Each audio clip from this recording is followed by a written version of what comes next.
ಎಲ್ಲರಿಗೂ ನಮಸ್ಕಾರ. Welcome back to my channel Sonu special. ಇವತ್ತು ತುಂಬ ಆರೋಗ್ಯಕರವಾದ ಸೊಪ್ಪಿನ ಪಲ್ಯನ ಹೇಗೆ ಮಾಡೋದು ಅಂತೇಳಿ ತೋರಿಸ್ಕೊಡ್ತಾ ಇದ್ದೀನಿ. ನಾನು ಇದಕ್ಕೆ ಒಲದ ಸೊಪ್ಪು ಬರುತ್ತಲ್ಲ ಅದನ್ನು ತೊಗೊಂಡಿದ್ದೀನಿ, ಮಿಕ್ಸಲ್ಲಿ ತೊಗೊಂಡಿದ್ದೀನಿ.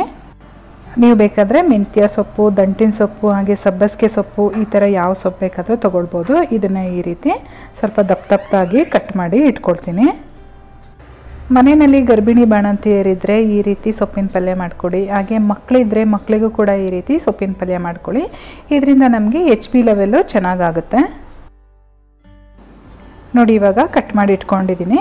ಇದನ್ನು ಕಟ್ ಮಾಡೋದಕ್ಕಿಂತ ಮುಂಚೆ ನಾವು ಸೊಪ್ಪನ್ನು ಚೆನ್ನಾಗಿ ವಾಶ್ ಮಾಡ್ಕೊಳ್ಬೇಕು. ಇದನ್ನು ನಾನು ಯಾವ ಪಾತ್ರೆಯಲ್ಲಿ ಬೇಯಿಸ್ತೀನೋ ಆ ಪಾತ್ರೆಗೆ ಟ್ರಾನ್ಸ್ಫರ್ ಮಾಡ್ಕೊಂಡಿದ್ದೀನಿ.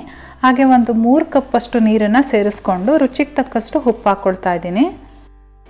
ಇದನ್ನು ಸ್ವಲ್ಪ ಮಿಕ್ಸ್ ಮಾಡಿಕೊಂಡು ಒಂದು ಲಿಡ್ ಕ್ಲೋಸ್ ಮಾಡಿಕೊಂಡು ಒಂದು 10 ನಿಮಿಷಗಳ ಕಾಲ ಬೇಯಿಸ್ಕೊಳ್ಳೋಣ. ಇವಾಗ ನೋಡೋದಕ್ಕೆ ಇಷ್ಟು ಕಾಣ್ತಾ ಇದೆ, ಆದರೆ ಇದು ಚೆನ್ನಾಗಿ ಬೆಂದಾದ್ಮೇಲೆ ಇದು ಅರ್ಧದಷ್ಟು ಇರಲ್ಲ, ಅಷ್ಟು ಕಡಿಮೆ ಆಗಿರುತ್ತೆ. ಇದನ್ನು ನಾನು ಒಂದು 10 ನಿಮಿಷಗಳ ಕಾಲ ಬೇಯಿಸ್ಕೊಂಡಿದ್ದೀನಿ. ಈಗ ನೀವು ನೋಡ್ತಾ ಇರ್ಬೋದು ಸೊಪ್ಪೆಲ್ಲ ಚೆನ್ನಾಗಿ ಬೆಂದಿದೆ.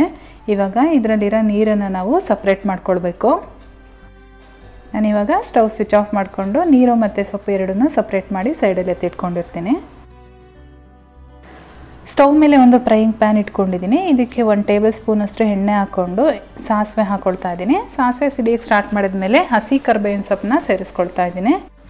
ಹಾಗೆ ಇದಕ್ಕೆ 1 ಬೆಳ್ಳುಳ್ಳಿನ ನಾನು ಈ ರೀತಿ ಕ್ರಷ್ ಮಾಡಿ ಹಾಕ್ಕೊಳ್ತಾ ಇದ್ದೀನಿ. ಸ್ವಲ್ಪ ಈ ರೀತಿ ದಪ್ಪದಾಗಿ ಜಜ್ಜಿಟ್ಕೊಂಡಿದ್ರೆ ಸಾಕು. ಹಾಗೆ 1 ಈರುಳ್ಳಿನ ಸಣ್ಣದಾಗಿ ಕಟ್ ಮಾಡಿಕೊಂಡು ಹಾಕ್ಕೊಂಡಿದ್ದೀನಿ. ಇವಾಗ ಇದನ್ನು ಚೆನ್ನಾಗಿ ಬಾಡಿಸ್ಕೊಳ್ಳೋಣ. ಈರುಳ್ಳಿ ಎಲ್ಲ ಚೆನ್ನಾಗಿ ಈ ರೀತಿ ಗೋಲ್ಡನ್ ಬ್ರೌನ್ ಬಂದಮೇಲೆ ನಾವು ಸೊಪ್ಪನ್ನು ಬೇಯಿಸಿಟ್ಕೊಂಡಿದ್ವಲ್ಲ ಆ ಸೊಪ್ಪನ್ನು ಇದರೊಳಗಡೆ ಸೇರಿಸ್ಕೊಳ್ಳೋಣ. ಇವಾಗ ಇದನ್ನೆಲ್ಲ ಚೆನ್ನಾಗಿ ಮಿಕ್ಸ್ ಮಾಡಿಕೊಂಡು 1 ನಿಮಿಷಗಳ ಕಾಲ ನಾವು ಫ್ರೈ ಮಾಡ್ಕೊಳ್ಬೇಕಾಗತ್ತೆ.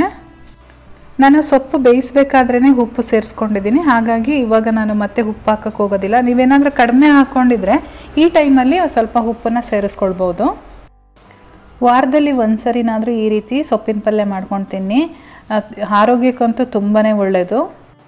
ಇವಾಗ ಇದಕ್ಕೆ ನಾನು ಒಂದು ಅರ್ಧ ಕಪ್ಪಷ್ಟು ತೆಂಗಿನಕಾಯಿ ತುರಿನ ಸೇರಿಸ್ಕೊಳ್ತಾ ಇದ್ದೀನಿ. ಇದನ್ನು ಅಷ್ಟೇ ಚೆನ್ನಾಗಿ ಮಿಕ್ಸ್ ಮಾಡಿಕೊಂಡು ಒಂದು 2 ನಿಮಿಷಗಳ ಕಾಲ ಫ್ರೈ ಮಾಡ್ಕೊಳ್ಳೋಣ. ಇವಾಗ ಕಂಪ್ಲೀಟಾಗಿ ಸೊಪ್ಪಿನ ಪಲ್ಯ ರೆಡಿಯಾಗಿದೆ. ಇಷ್ಟ ಆಗಿದರೆ ದಯವಿಟ್ಟು ಒಂದು ಲೈಕ್ ಮಾಡಿ, ಶೇರ್ ಮಾಡಿ. ಹಾಗೆ ಚಾನಲ್ನ ಇನ್ನೂ ಸಬ್ಸ್ಕ್ರೈಬ್ ಮಾಡ್ಕೊಂಡಿಲ್ಲ ಅಂದರೆ ಈ ಕೂಡಲೇ ಸಬ್ಸ್ಕ್ರೈಬ್ ಮಾಡ್ಕೊಳ್ಳಿ. ನಾನು ಮತ್ತೆ ಸಿಗ್ತೀನಿ ನಿಮಗೆ ಇನ್ನೊಂದು ಈಸಿ ರೆಸಿಪಿಯೊಂದಿಗೆ. ಅಲ್ಲಿವರೆಗೂ bye bye, take care, thank you for watching.